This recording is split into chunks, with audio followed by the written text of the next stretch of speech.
Hello, everybody, and welcome to round number 4 of 5 of the A-Maxx Racing eSports Series with the World Karting Association, presented by Summit Racing Equipment. I'm Eric Brennan, along with Marco Barbanera, and we are here for round number 4 at a track that is entirely different than what we've seen in the first 3 races we've had in the series thus far. And coming into tonight's races, we have a very tight championship points battle. And if this is your first time watching the A-Maxx Racing eSports Series, there is a lot of lucrative prizes on the line, and we got to hear about some of that from last week's winner, Byron Daly, who at this point in time is currently fastest in qualifying. More on that in a minute, but first let's bring in Marco. And Marco, for the first few races we've had, used to you kind of bringing us in to kick us off and get us underway here, but now we'll turn our attention to you momentarily and see what do you think we have in store here this evening. We got the Skip Barber cars at Sebring, a track that is so different than what we've had so far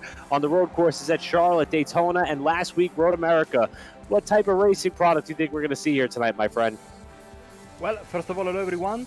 Thank you, Eric. Well, I think we are going to see some very, very exciting stuff here tonight. The track is so bumpy. It plays so nicely with this car. You really need to fight with this car. This week, the official series of the Skip Barber is racing in at Belle Isle. So not too dissimilar to this, of course. You know that is a bit more unforgiving with the walls, but surface-wise, it's very, very unstable, and it's such a fun experience to drive that car. This car there in Detroit and here in Sebring, it makes for a very, very nice experience. Very challenging for these drivers, and of course today we'll see always surprises with iRacing and the race formats, but qualifying is almost done. We have so far 35 drivers with a valid lap time. So let's see what the iRacing gods have in store for us.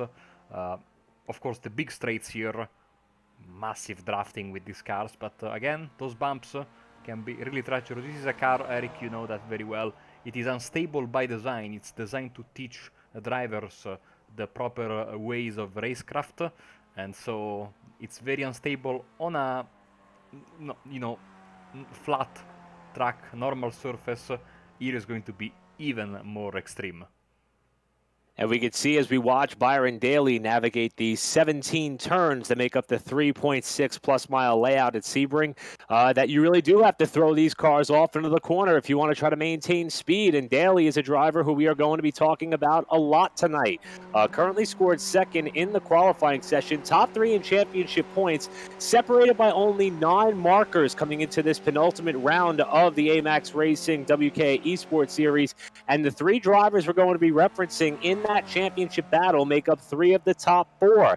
Current pole sitter Jake Drew, as the qualifying session will come to a close, is one of those drivers who is in the top 3 in points despite missing the opening round. And as qualifying wraps up, it looks as though that Drew did in fact set the quick time in the session over last week's winner at Road America in Byron Daly, who was second. Will Salisbury is the variable. He was fastest in the practice session before we came on air, qualified third. And the other driver in championship contention, or I should say immediate championship contention within that 9-point margin, is Nick Snell, the Charlotte winner. Who comes into the race third in points. One poor finish at his disposal is what has him sitting behind both Daly and Drew in the championship standings, and that is your top 4 following the qualifying session. So we're going to have a little bit of bonus coverage here, Marco. We're actually going to see some competition for a heat race that will help set the rest of the lineup. And leading us down for green there is Jackson Pearsall with Peter Ganatis starting alongside in second. Rodney Dallas Jr., one of the youngest racers in the field, is third. Cooper Gall is going to start fourth. Isaac Wells takes you to fifth. And Christopher McKeithen is going to start next, followed by Carmine Caruso. I understand that Eric Graham is on that timing and scoring chart there, but he is, in fact, our race director. We'll have more on that in just a moment, as there are some additional rules that we will be watching out for when it comes down for our feature time in just a few moments. Yes, so if I am not mistaken, judging by what I'm seeing on the score sheet in iRacing, in the service proper, all these drivers will make it to the final, but this is, of course, it's here to determine their starting position on the grid. And I'm really down for some extra racing, so this is very welcome. We are just waiting for the 2-minute mark to hit on the top left of your screen, and then we will be racing here under a bit of a cloudy day in Sebring. Going to give us an opportunity to see how a standing start on the narrow front straightaway here at Sebring is going to work with these Skip Barber cars and these drivers. And it'll be Pearsall and Ganatis who will be the first two as we await the lights for our heat race. A little bit of an appetizer setting up for the final. Let's set the rest of the running grid for the WK eSports Series presented by Summit as Pearsall and Ganatis race towards that left-handed first corner. Going to be about wheel to wheel as they approach that left-hander where we've seen a lot of drivers toss it in there. This is the first time they'll be doing so at speed. And Ganatis overcooks the corner and steps out wide. He saves the race car, somehow holds the lead for the moment, and defends now on Gall, the new second-place runner.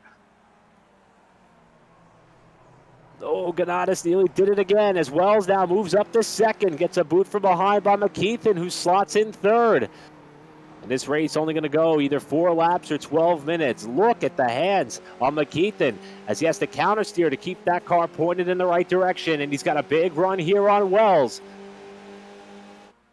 Trying to look up here on the driver's right as Ganatis now has some breathing room, trying to hold on to that top spot after nearly throwing it away in the first corner. And he throws it away there. Slides off wide out of the race lead. And McKeithen's going to make that pass for second, actually be for the lead. Hey, losing many positions. Ganatis is down to 4th place, and this fight for the race win continues.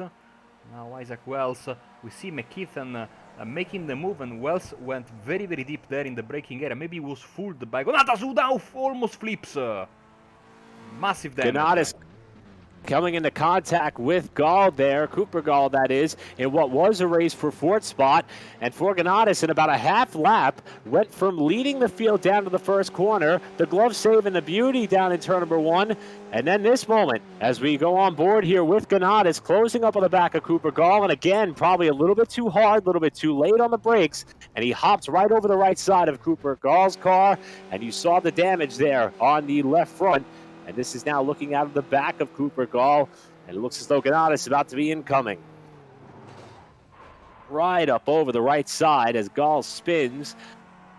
Good job by Rodney Dallas Jr. to avoid. However, Ganatis going to continue on holding down 4th after we only had 6 cars come down for the green flag, all going on behind this battle for the lead.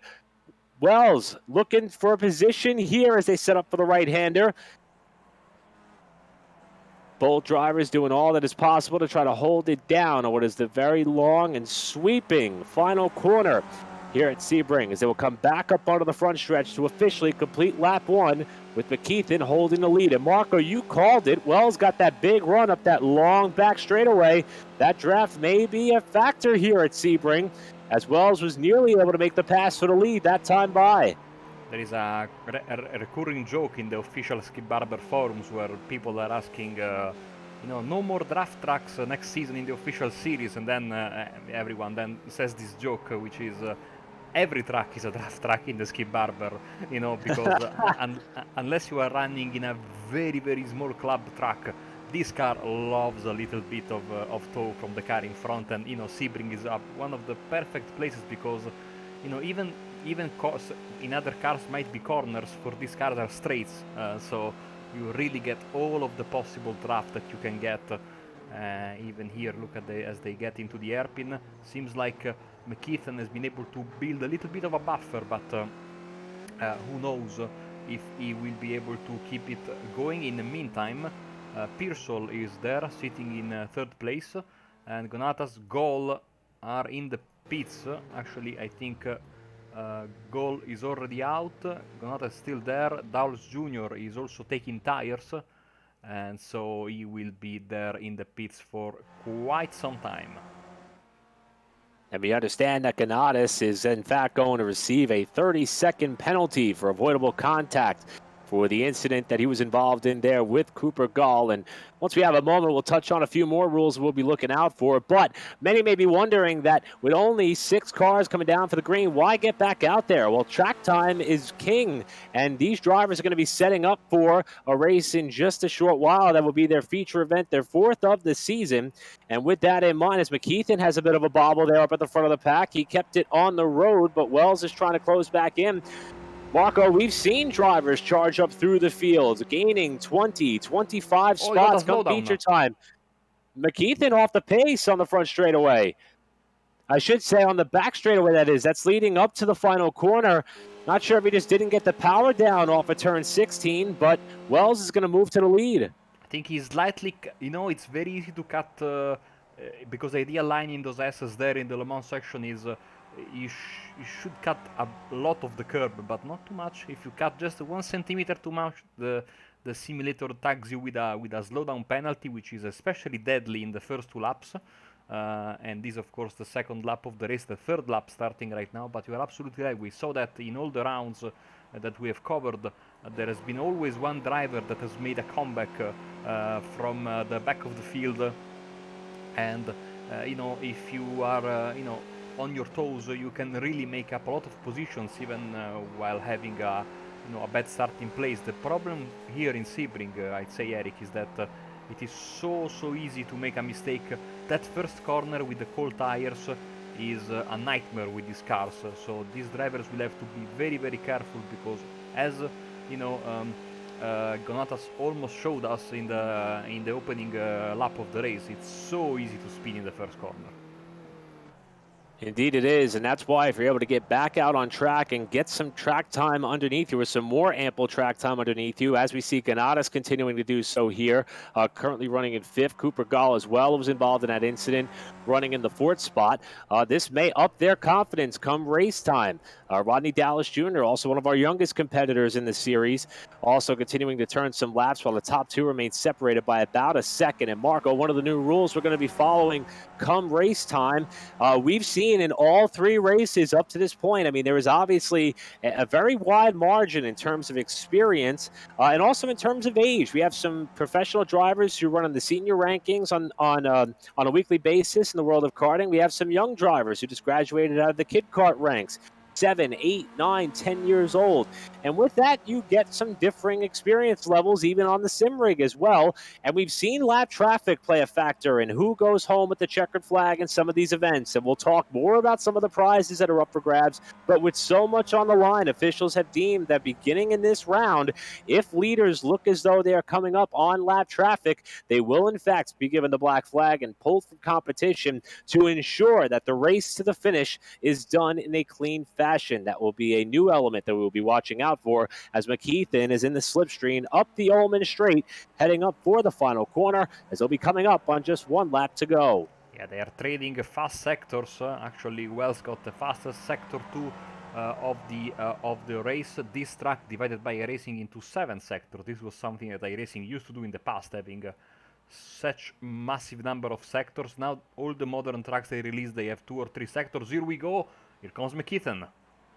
McKeithen going to try the inside, full set in turn 1. Wells gives room, just enough to get through for the lead. And McKeithen's going to take the top spot back in turn 1. Now we have to see if McKeithen could find a way to hold on. Remember, that mistake that he made with about 3 corners to go, just past the halfway point, is what cost him the lead the first time. This is an opportunity at a bit of redemption. And for Wells, it'll be a chance to try to close back up in this remaining half lap or so.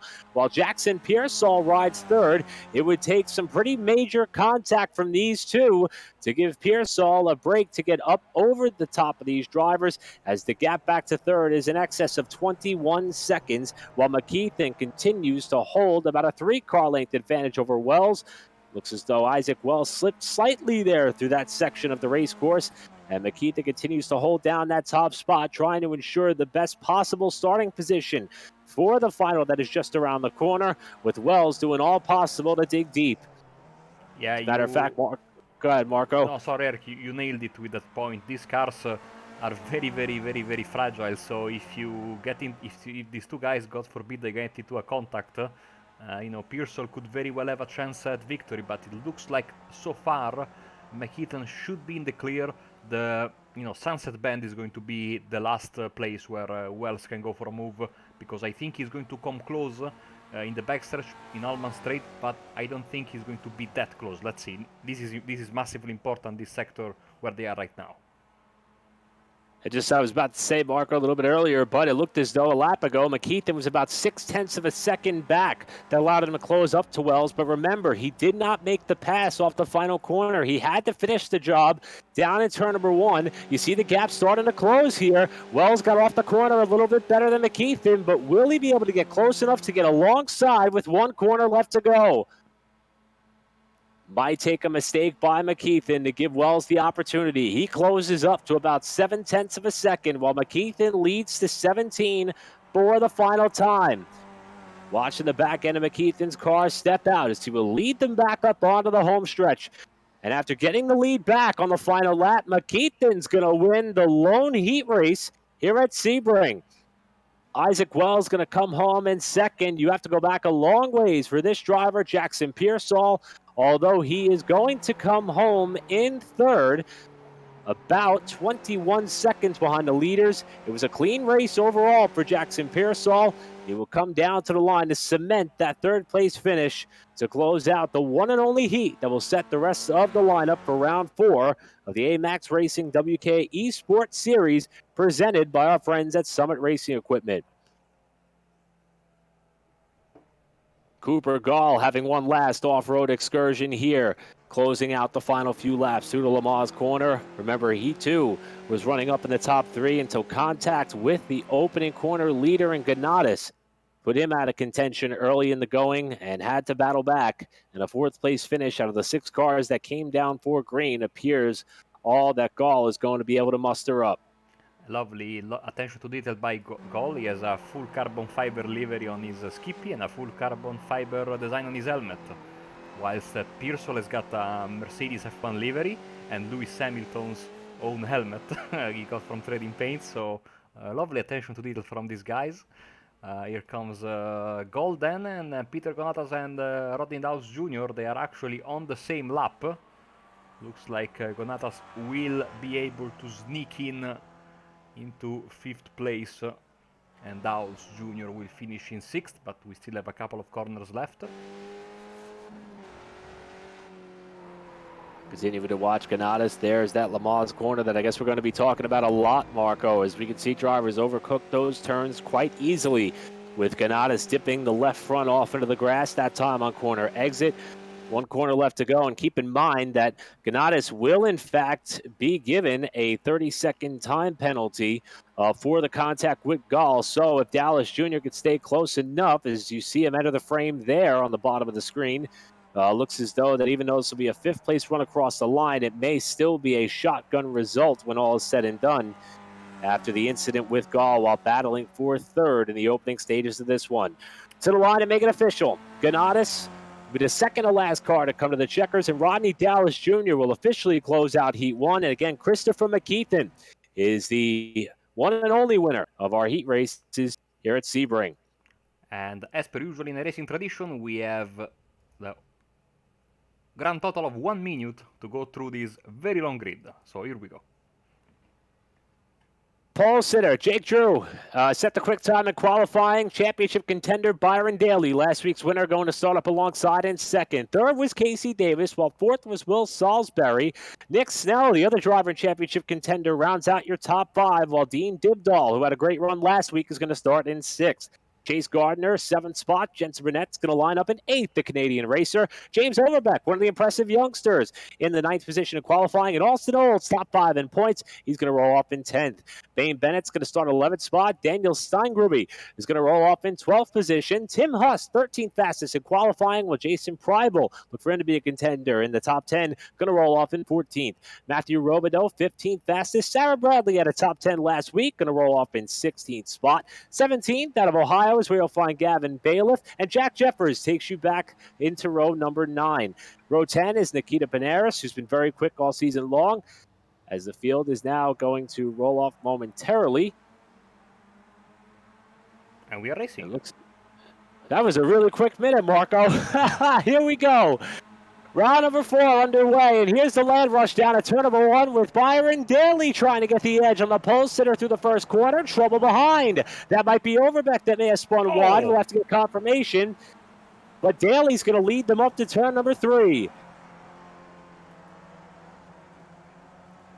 Going to go back and take a look at that turn 1, lap 1 incident. Looks as though it was Quinn Aherds who was one of the drivers who was involved. Marco, you got eyes on it. Take a look at what happened.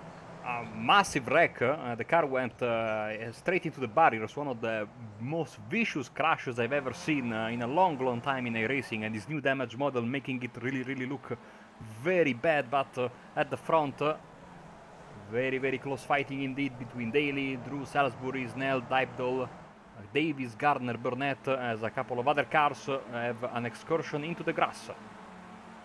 On this very tight course, we are seeing a lot of carnage break out, but thus far, the championship contenders have been able to avoid all of the conflict. It's Daly leading Drew, then Salisbury, who's been very quick throughout all the sessions so far, followed by Nick Snell in 4th, and Dybdahl, who we jump on board with here in 5th.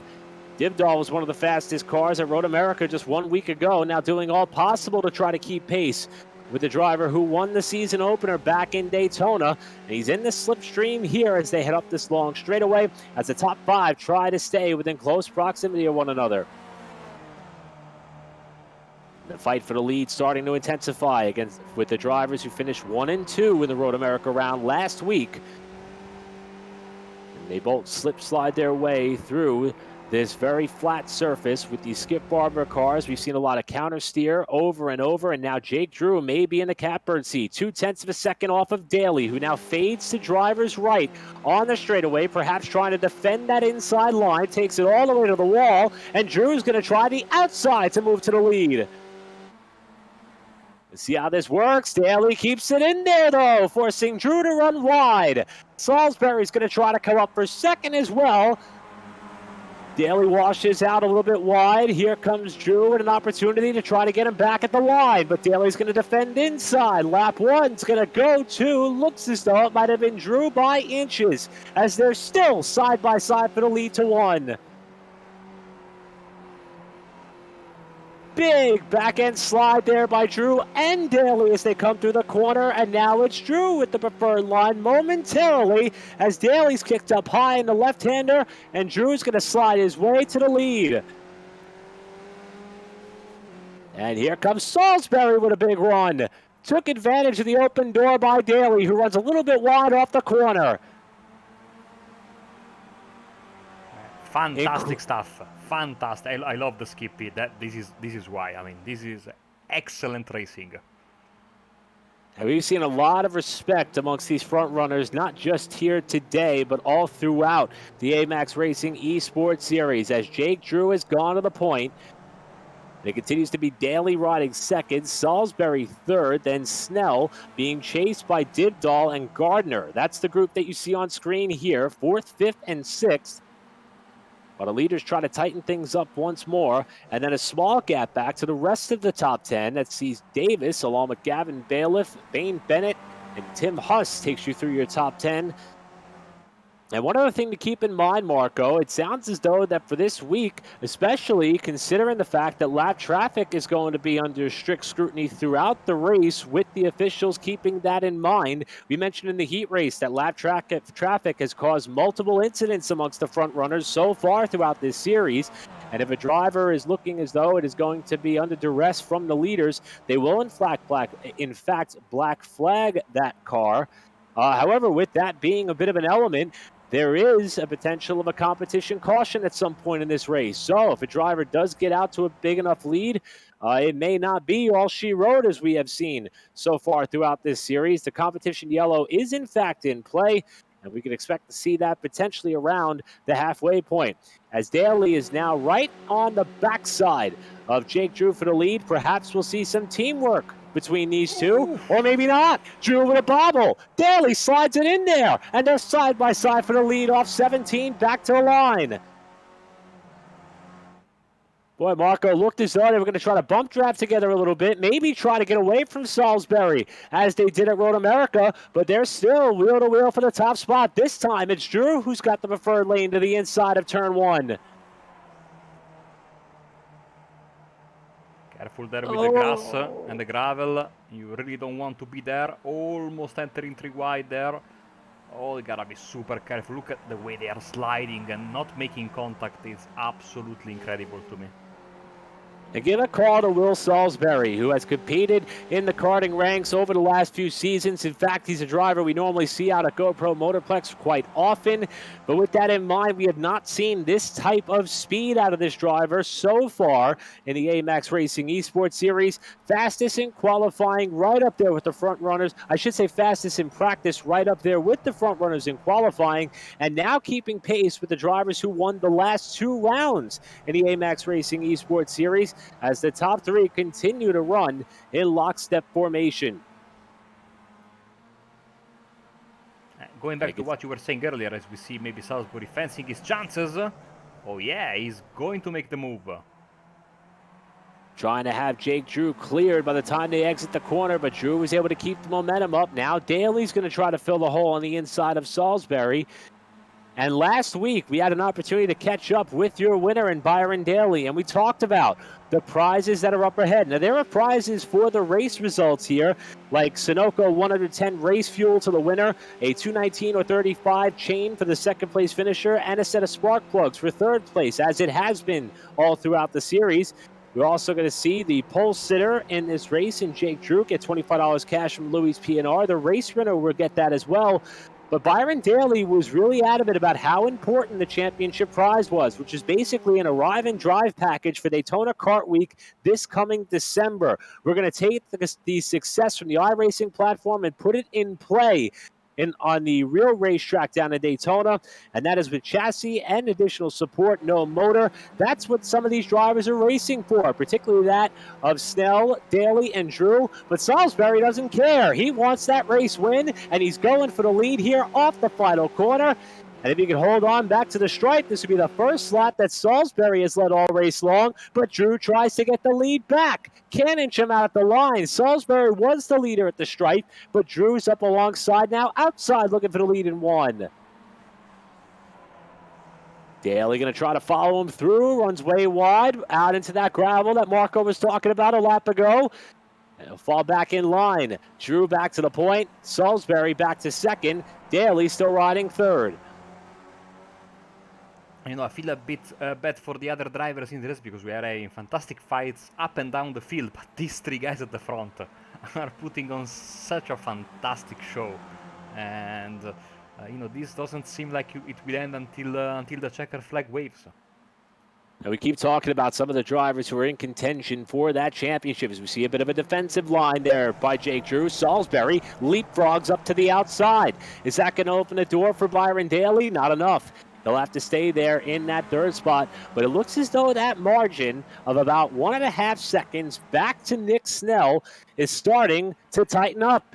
In fact, Snell is the other driver who is in that championship mix amongst the top 3, running a short ways behind this 3-car battle for the top spot. He's starting to close along with Dibdahl, who's latched on to the rear wing of that 4th place car as well, as they've left behind the 6th place driver in Chase Gardner after they were running in a 3-car, not themselves, and they're trying to make it a 5-car pack at the head of the field. You are absolutely right. I was taking a look at the timing screen, and that is absolutely what is happening, especially if these guys keep fighting at front, and I think they are going to keep fighting. This field will bunch up considerably. We could have very well a 5-car fight for the lead, you know, maybe even 6, because you know, if they compress and start fighting among those 5, you know, Chase Gardner and Casey Davis could have their word to say. And this is, and you know, when you are this close, especially in a straight like this, it basically works like a super speedway with NASCAR competition. You have to, you know, be smart, pick your line, make your move at the right moment. And with that, we see Drew try to defend inside. Salisbury now having a peek in the corner. He has to check up. He runs up the hill. Daly's going to try to beat him off the corner, and Nick Snell is there. Now it's a 4-car race for the top spot as Daly slices his way up to second, and we ride on board with Snell down the end of the front stretch. Daly wants the lead. Drew tried to defend. Daly's going to force his way in there up the inside, while Snell's going to try to go for third on Salisbury. Got a car off the pace in front of the leaders, able to keep it off into the grass. Leaders get by cleanly, and we're still battling for the top spot. Snell is up to third. So Snell, who was a second and a half back in fifth, just one lap ago, now third in the running order, top 3 in the championship, top 3 in the race.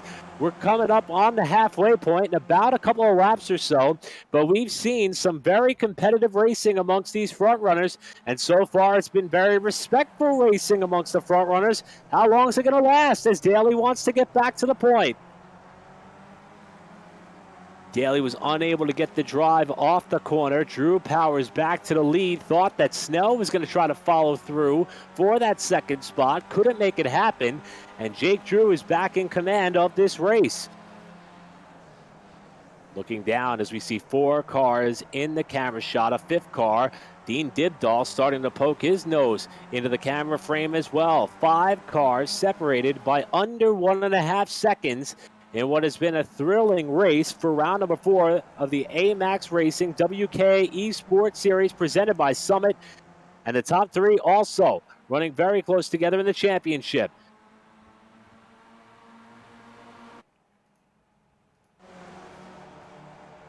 Drew now trying to do all possible to protect the race lead. Daly looking for any avenue to pop down low to get by. A reminder for those of you who may be watching, as we mentioned earlier in the heat races, being that lap traffic played such a huge role in the first 3 races of this series, officials doing a fantastic job to monitor any drivers who may be in the way of the leaders as we see the caution flag fly. And you know what I say? If there is no competition, we should have a caution, even though we were having, quite a bit of competition there at the front. But this will also, clean the track from the lapped cars that may be in front of the leaders.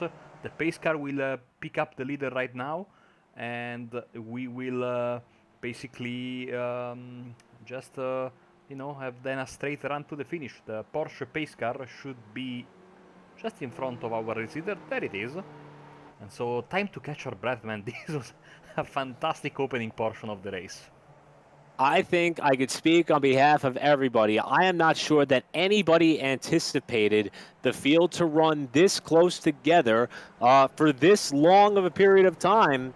And honestly, when the concept of a competition caution around the halfway point was derived, it was looking back at the first 3 races that we've had where all it would take was an incident, most of the times with the lap car or a car that had some trouble in front of the leaders, to really blow apart the running order. And I think that coming into this weekend, they wanted an opportunity for the rest of the field to have a chance at a bit of a reprieve or redemption, and to just kind of restack the deck a little bit as we get halfway through.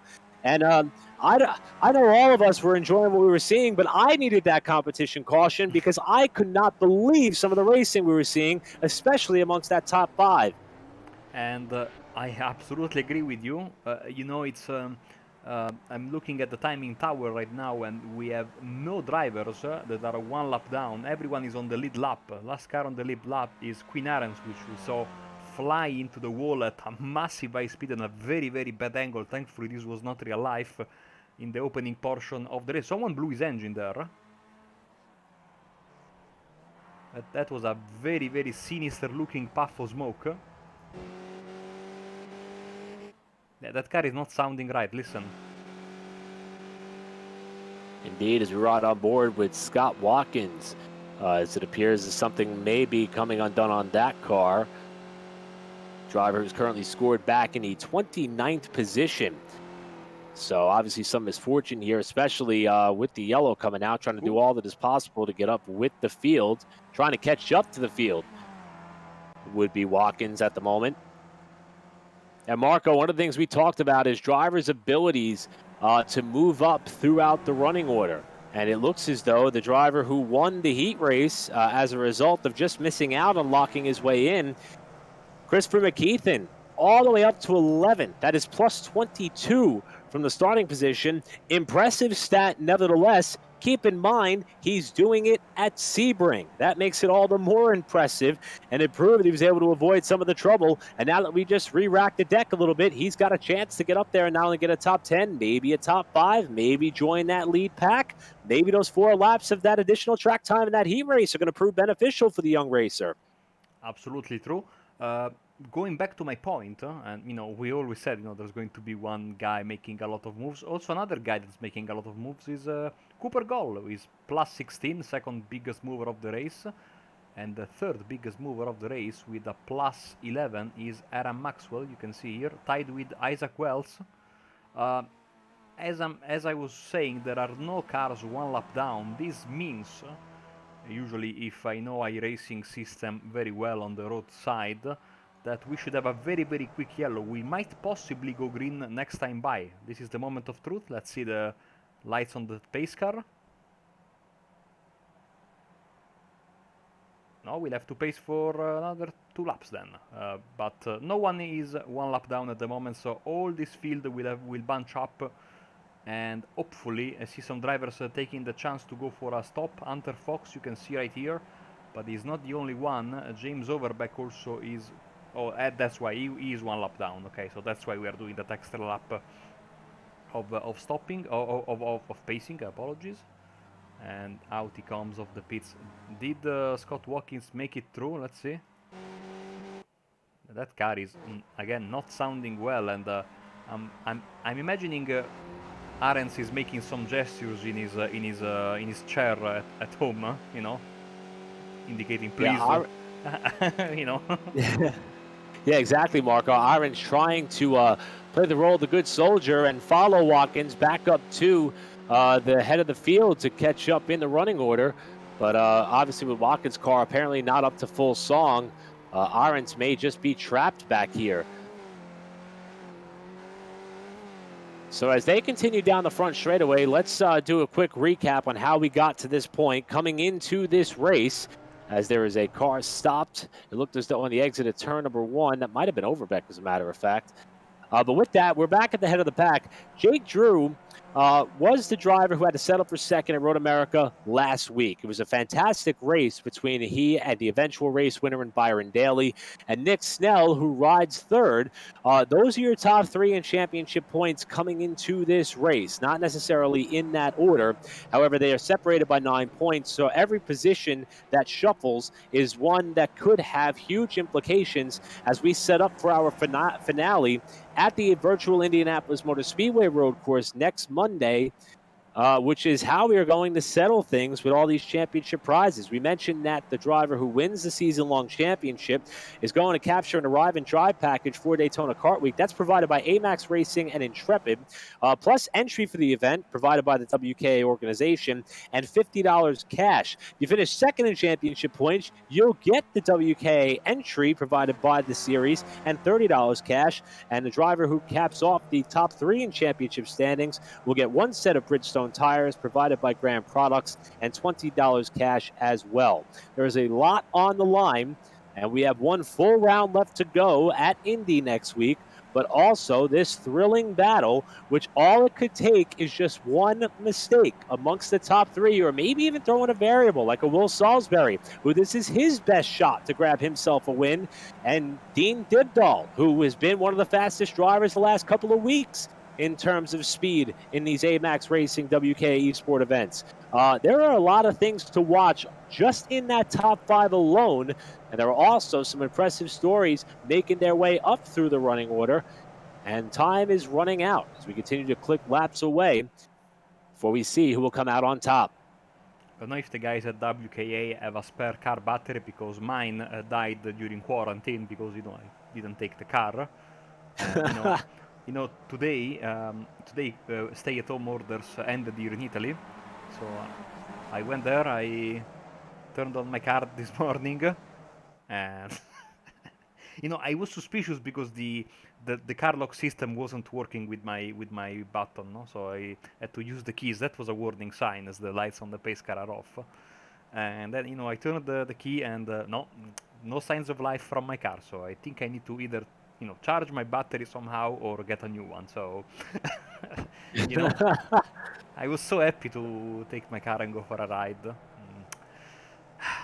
Maybe another day. Well, I'm sure that day is coming soon, Marco. And ironically, this discussion circles back to the inception of this esports series. Obviously, the World Karting Association jumping on board with many of the professional racing series around the world. As we've seen here in the States, NASCAR got back in action for the first time yesterday, albeit without fans. Plans to continue running races throughout the next few weeks and months, perhaps without spectators as well. The world is doing all possible to try to get back to some sort of order. For me in North Carolina, we're hoping to get into our next phase of reopening come Friday if the governor elects to announce such a thing come Wednesday. But albeit, regardless of how long it may take, and also our thoughts go out to everybody who's been affected by this in one way or another. We cannot thank everyone who makes something like this possible to allow everyone to fuel their competitive desire to race, to allow us a chance to talk about some racing, and also to provide a bit of an entertainment. And that goes from everybody at Apex Racing who's made all this possible, everyone on the World Karting Association side, from Megan Olds, of course, Kevin Williams, Eric Graham, who've been doing all they can on the front end, all the WK sponsors, and especially all of the competitors who have signed up to race, make this event as fun as it has been. And I really did not expect for the competitive nature of this product to be as enjoyable as it has been. And I am pleasantly surprised and privileged to be a part of it. And thank you to everybody who has made this possible. And we've still got a few more laps left to settle things here at the virtual Sebring International Raceway. And it is going to be a thriller.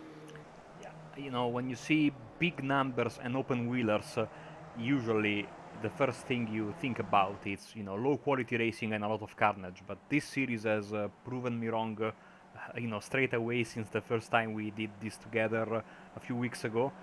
And I commented on every round apart from one, but all the races I've seen have been great. This one, and we are only on lap 8.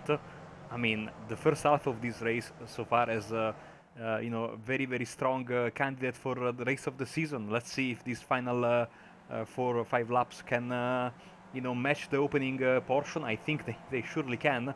Drivers need to be careful. I see they've been weaving left and right to get some heat in these tires. Very, very tough to get some heat in this Skip Barber tire. Of course, they are road-going tires. Car is not very powerful. Let me very, very quickly, before we start, check the weather. 86 degrees on the track, so not very cold, not very hot at all, quite cold in fact. So yeah, it's going to be tough in the first corner for these drivers to get the car pointing in the right direction, but time to go racing. And one other thing to keep in mind, this is going to be a much different speed as they approach turn 1. We had a standing start to kick things off. Every lap after that was at speed. So how do you adjust your braking point for that first cornered left-hander? And if somebody happens to be a little bit too brazen or too bold, it could disrupt the running order and the championship complexion entirely. Jake Drew leading them back down for the restart with Byron Daly and Nick Snell, the top 3 in the championship points. They get a jump on the rest of the field. Dibdahl looks outside for 4th as they land rush down to the first corner on the restart. And on the outside, it looks as though Daly's going to try to do all possible to take the lead away, but he gets off into the gravel and corner exit. Snell to 2nd. Snell's going to move up into that 2nd spot while Daly has fallen back to 3rd. Drew maintains the lead. Salisbury in 4th. Dibdahl riding 5th.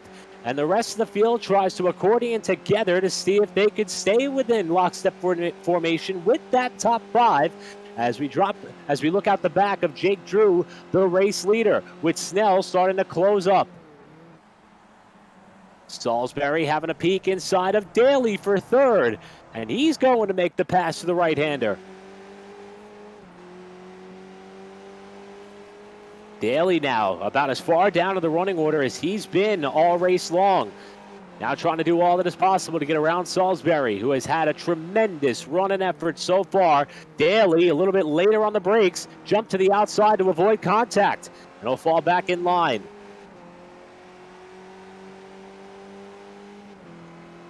We mentioned just 9 points separating Drew, Snell, and Daly. They run first, second, and fourth on the racetrack, with Salisbury, the very quick driver, currently riding in third. You're looking at Salisbury off the top of Byron Daly's car. So far, all the front runners be able to keep it on the pavement while Daly tries to send it off inside. Trying to get third back, and a mistake there, possibly by Drew. He ran a little bit wide as they approached the Lamar's corner, and Snell has gone to the lead. But that might have been a bit of a rare mistake there by Drew. Not sure if he caught the curbing a little bit too hard, but now we got a battle shaping up for third spot. Salisbury back to what's going to be the inside of the final corner at turn 17. I think back to how Snell's race has unfolded. Wasn't even part of the front runners as the top three drove away at the opening stage of this race, and it looks as though the competition caution was just what the doctor ordered for Snell. In one lap since the restart, was able to move up and take over the top spot. Daly still wrestling heavily with Salisbury for third, while Dibdahl moves into the frame as you ride on board with him to turn one. Daly trying to cement the pass, gives Salisbury room.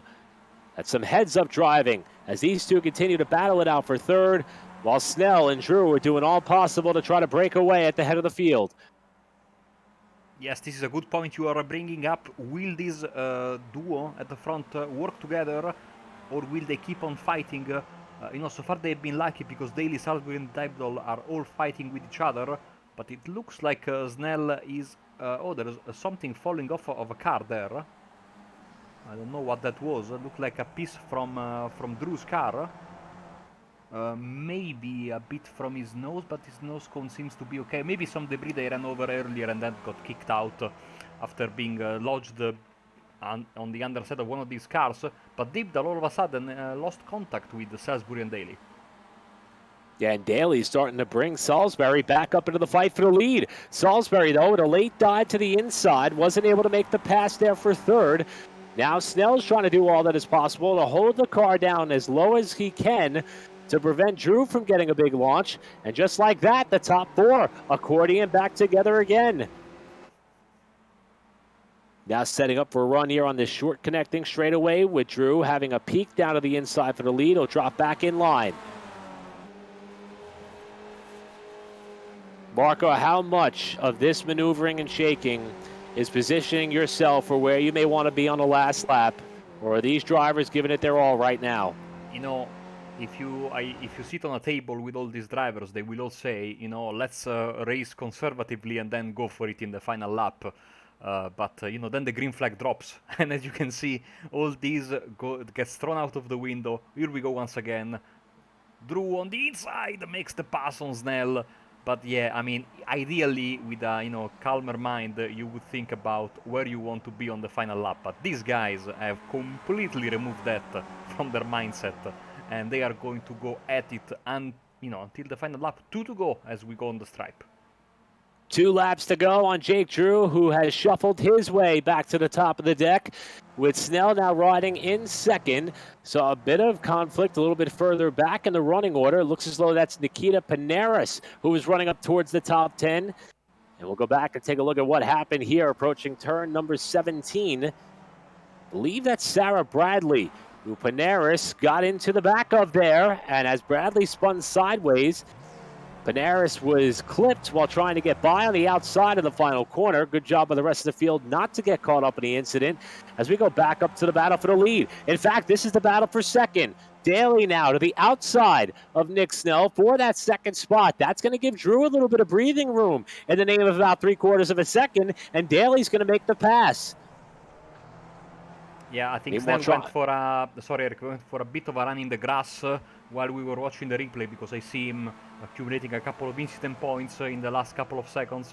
But, nothing major for him. He still has all the time in the world to fight for this lead. But, not a mistake you want to do right now in these final few moments of the race. first, second, and third, all with one win apiece throughout the first three races of this A-Maxx Racing eSports Series presented by Summit Racing Equipment. Which driver is going to be the first to capture their second win of the season, with the championship finale waiting in the wings next Monday at Indianapolis? Or will Will Salisbury, who's right there in fourth, spoil the party and pick up his first win of the season and throw caution to the wind in terms of this championship battle as they set up for what will be a thrilling final lap? They're going to hit this long straightaway, the Ullman Straight that connects the penultimate corner up to turn 17, and Daly is now within 0.2 of a second. That's plenty close enough to get a sniff of a draft. Snell is about a second off the leaders, with Salisbury trying to overtake him, and Jake Drew is going to defend inside. Daly's going to pull to the outside. This will change their entry to this final. Long sweeping right-hander. Drew's got the advantage. Daly tucks back in line. And they're going to set up for what's going to be a barn burner of a last lap here at Sebring. Daly with the crossover. Drew outside. Going to be the inside as they set up for turn one. Side by side at the line with 1 lap to go. Drew's got the preferred entry here into turn number one. Daly tosses the car into turn one, trying to keep it up alongside of Drew at the exit of the turn, but it's not going to pay off. He kept it off the dirt, though.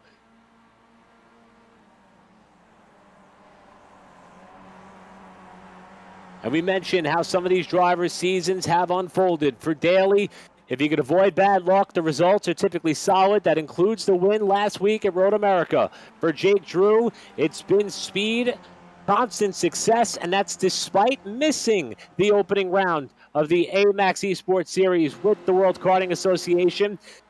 And Nick Snell, the season opening winner. All three in contention for the championship, while we're side by side for the lead. Daly trying to squeeze out in front. Oh, they nearly touch. Oh, man, this is amazing. And the slightest bit of contact's going to allow Nick Snell to close up, as they are still side by side for about the fourth quarter in a row. Oh, dear. Daly trying to hang tough on the outside. Oh, they almost came together again. Daly trying to do all that's possible to cement the lead, but Drew continues to hold his car down on what is Daly's driver's right-hand side. Phenomenal racing with the top two. Here comes Snell Snell. and Salisbury are in the mix.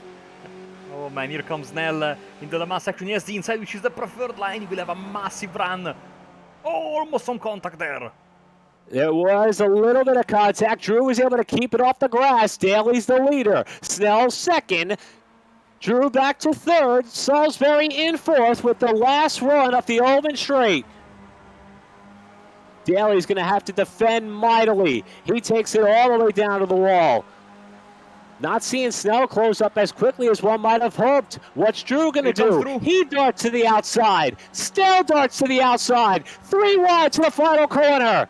Oh, no! No contact. Drew up in the air and over. Daly avoids the carnage. Salisbury in second will run. Here they come to the checkered flag. Salisbury looking outside. Drag racing to the checkered flag. Daly trying to defend. They touch at the stripe. And Daly wins by half a car length. Oh man, what a finish. Shame for that contact, but this was amazing. What a race. It had everything. And Salisbury almost sneaking through after having, being there and thereabouts all the race long. Wow, we'll get a replay of that in a second. 28 thousandths of a second. The margin of victory for Byron Daly, who grabs his second win in a row, and he will extend the championship point lead, perhaps by a huge margin, once the results are finalized. Here's the run, 3 wide. Drew tried to sail it off into the corner, and Snell was still there. The immediate contact sent Drew tumbling multiple times, and also the consequences for Snell spinning off in that final corner, but he was able to get it refired. He was able to get back up to speed. Dibdahl had a big run off the final turn, but Snell was still able to eke out a podium. Okay, now let's get ready, Eric, for a bit of a wild ride. And here we go, the bold move to get up to the outside of both Daly and Snell. You're on board with Jake Drew. And right away, that's a lot of sky for Jake Drew after he saw a lot of clean racetrack. I believe he led the most laps in this race. And unfortunately for him, after that wild ride, timing and scoring has him well down in the running order. Let's see, once again, a replay of the duel to the start-finish line. Salisbury maybe should have gone for the inside. Easy to say it from here, of course, but it moving to the outside a bit stopped his momentum, I think. And look, they locked wheels here, and I don't know how they both survived. Boy, it looked as though Salisbury had the momentum on his side, but you're right, Marco. Once they touched, it checked up Salisbury just enough, as we said, to deny him of what is our closest margin of victory by a long shot, or I should say by a landslide, 28 thousandths of a second, with Snell somehow being able to come back and round out your podium. The race is over. They are still running at, a race speed around the racetrack, but yeah, the race is over, and I will give you the results in just a second. Byron Daly is so excited that he keeps on going, and now he will head for the start-finish line.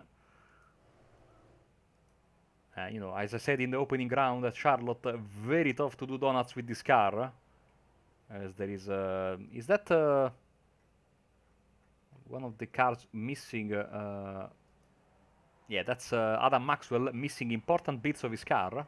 I have no idea what happened there, as the leaders get in this nice formation, but yeah, no donuts unfortunately for us, but we can forgive this car for not being able to do donuts because the racing is simply amazing. And in a second, here we go with the final race results from the main event. Second to last race of the A-Maxx Racing eSports Series, and Byron Daly becomes the first driver to grab 2 wins on the season, back-to-back for Daly, and an extension of the championship point lead, and a spectacular race and round for Will Salisbury, who, as we mentioned, led the pre-race practice session, qualified very well, and came up, as we see by the final margin of victory, 33 thousandths of a second from grabbing his first win of the series as well. And Nick Snell, after the 3-wide battle into the final corner for the lead, still able to salvage a third-place finish and round out the podium. And we remind everybody that there are prizes for all 3 of those finishers. Dean Dibdahl, another impressive run for him, just missed out on the podium by 1 spot, while Gavin Bailiff takes you through your top 5. Tim Huss with a 6th-place finish after running top 10 throughout most of the race. Payne Bennett was 7. Chase Gardner faded from the 6th position back to 8th. Austin Olds trying to maintain a top 5 position in championship points. And Adam Maxwell, despite the carnage at the end of the race and all the damage to his race car, takes you through your top 10. Casey Davis was 11th. Nikita Panaris, despite a spin, comes home in 12th. Daniel Steingrubby was 13th. 14th was Zach Collins. Cooper Gall, who came out of the heat race, finishes in 15th spot. Hunter Fox was 16th. Scott Watkins, despite what we thought to be some engine damage on that car, was 17th. And Jason Preibel takes you back to 18th. 19th was Connor Kelly, and the top 20s rounded out with Jeff Estes, while Isaac Wells was 21st. 22nd was Jace Petty. Cameron Chris, 23rd. Matthew Robideau to 24th. And Jake Drew, wow, looks as though he did not make it to the checkered flag after leading most of the laps in the race. 25th for the driver who came into the weekend 2nd in championship points despite missing the season opener. Sarah Bradley was 26th. 27th was Quinn Ahrens, while Christopher McKeithen, the heat race winner, after just missing out on locking in on time, came up 2 laps shy of the checkered flag and finished 28th. Danny Dzelski, 29th. Hugh Templeman, one of the masters in the field, was 30th, while James Overbeck was 31st. 32nd was Liam Anders. Jensen Burnett was 33rd. Jack Jeppers, 34th. Roddy Dallas Jr., 35th. 36th was Peter Ganatis. Michael Costello, 37th. And Jackson Pearsall takes you back to the 38th spot, while Carmine Caruso rounds out the field for round 4 here at Sebring. And I think in the interview waiting area, we have our race winner waiting for us. So let's bring him with Eric. There we go. Byron Daly, this is the 2nd week in a row that we are able to talk to you at the conclusion of one of these WK A-Maxx Racing Esports Series events. And this is the 2nd week in a row that we are doing so with a race win under your belt. But this one, boy, oh boy, we got some stories to tell. What were you thinking when you were heading up to that final corner and your spotter told you 3 wide, and you knew the drivers that you were racing with are not only vying for the win at Sebring, but also for the championship? Honestly, going into the last corner there, I figured I lost it because there was no way I was going to get a good enough entry to, get a good enough corner from that kind of entry to beat him to the flag. But yeah, that was insane. Like that was crazy. I'm sure that was really exciting for everybody. I hate that Drew got taken out there because he was up there in the championship. But coming out on top of that is it feels really good. Now, obviously, with the contact, Drew was your closest pursuer in the championship battle. He comes home 25th. Snell got the car righted. He finishes third. Any of that going through your mind, or are you more so just savoring this win, or is the championship big picture all that you're thinking about heading to Indy next week? Oh, it's all of it at once. I came across the line there and I was like, dang, that was awesome to get a win, but even better, I thought, the championship's looking good. Like I said, I don't want to like benefit from anyone's bad luck because it'll be me. It was me a few weeks ago. It could be me again, and I hate that for Jake there because that's not the way I want to win it. But to get the best of those two going in the last corner and get the win out of it. That's what I needed in this championship. I just need to stay around my competition and to hopefully outperform my competition. And we'll be in Daytona if that happens.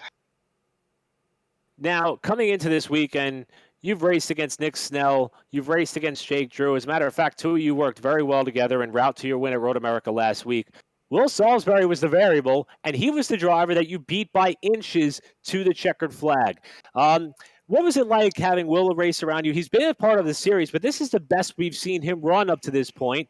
Did you ensure the same amount of confidence and trust in that racer as you did with Snell and Drew, considering the past history you've had with the other two so far this series? I mean, the four of you all put on a spectacular show. How did you guys build up that trust leading down to those final few moments? Honestly, I race with Will in another league on Fridays with F3 car. So I've run a few races in that league, and I've raced around Will, and I knew what he's capable of, and that he's a very good driver in himself. So I knew I can trust him, and he never, I wasn't afraid to race around him or anything like that. He was just another person I had to beat, and he was really stout today, really fast.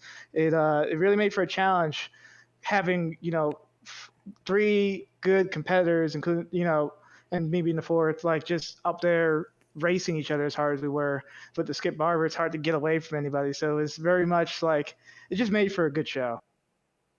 Now, we talked last week. We asked about your anticipation, or even if there were any nerves heading into Sebring, being that it is so dramatically different from the Charlotte Roval, the Daytona Road Course, and Road America, where we were at last week. And your confidence was pretty high. There was little to no apprehension in your voice about with this being the next round for you to check off your list en route to what could be the first ever WK A-Maxx Racing Esports Series Championship.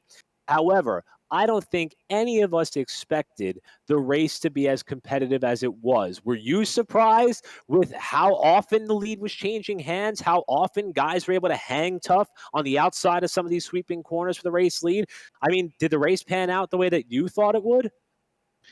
Yeah, I thought this was going to be a better race just because, unlike Road America, where the slipstream is so much more important, it was beneficial for me and Jake to work together to get away. I tried a little bit of that here, and just the way this track is, like it's you're accordion going into the corners, and if you got a better corner than somebody else, you've got to take advantage. And the straightaways are not nearly as long, so I knew it was going to be a tougher race. It was going to be more excitement, more action, just in the fact that there's really no dividend to kind of biding your time.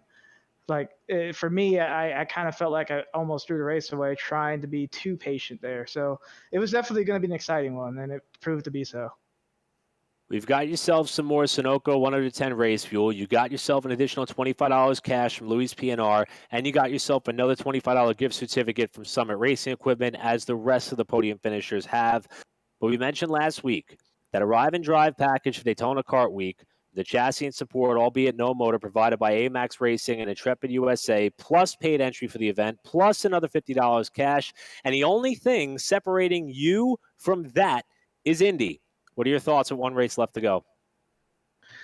Yeah, honestly, like Indy is another tough course. It's a bit different than Sebring just because of how flat it is, and I found myself like challenged by flatter circuits, at least on the sim. Just makes it hard to find references. But I just got to put time in, got to put some practice in, and I got to come prepared. Like these guys are stout. Like you're not gonna just show up and do well. So I need to make sure I put the time in and really take this serious because I do want that opportunity, and I feel like yeah, Indy's a good place to seal it up. Well, we know it means a lot to you, and we will be crunching the numbers in just a short bit to see what the official point margin is. But we do know that Byron Daly has extended his championship point lead with his second win of the season. One race left to go. Marco, before we let Byron go off and celebrate his second win, any thoughts after just what was an absolute thriller that we just saw here at Sebring? Well, my final question is, how about Indianapolis next week? Are you confident about that? Another very, very different racetrack compared to this one. I feel okay about Indianapolis. I've run a few races there in other leagues. Just it's definitely a challenge to me, just because of the layout and how it is. But I feel like in this car, and if I just put the time in, I feel like I can be competitive. I just need to I just need to put the time in. I just need to make sure that I come prepared to next week's race. Thanks a lot. Well, congratulations once again, and hopefully we'll talk to you in 1 week's time. Thank you, guys.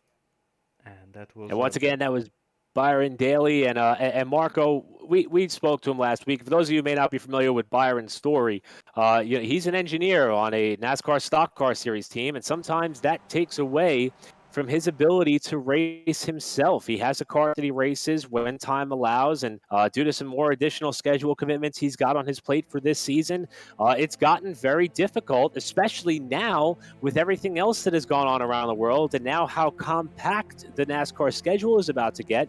The one or two opportunities he had to take his race card out and go play may be pushed to the wayside. So that arrive and drive package for that racer is so incredibly important. And again, hats off to everybody, not only at the World Karting Association, not only at A-Maxx Racing, not only at Intrepid, but for everybody for making that what is really something to chase. And I know that no matter who goes home with that championship trophy at the conclusion of round number 5 next week in Indianapolis, it is going to be a moment to savor for any racer to know that they are going to Daytona International Speedway for Kart Week with a race vehicle just about ready and raring to go. That's amazing, man. And again, I can absolutely say this again one more time. This has been one of the best races I've commentated all season long, and I honestly cannot wait for what Indianapolis has in store for us. I'm a bit sad because it's going to be the last one of the championship, but man, was this a very intense and fantastically driven championship. So thanks a lot, everyone. We'll catch you next week, and of course, as per usual, I will leave it to Eric to make the final remarks.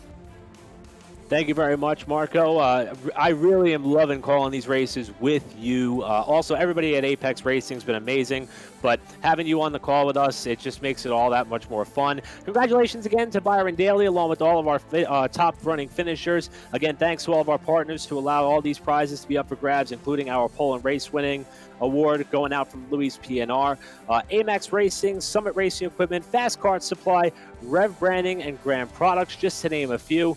And for more information as to what's coming next with the World Karting Association, including our next real-life event scheduled to take place at the Charlotte Motor Speedway at the end of June, simply visit worldkarting.com. On behalf of Marco Barbanera, I'm Eric Brennan. You better be with us next week because we're going to settle it at Indy right here on Apex Racing TV. Good night, everybody.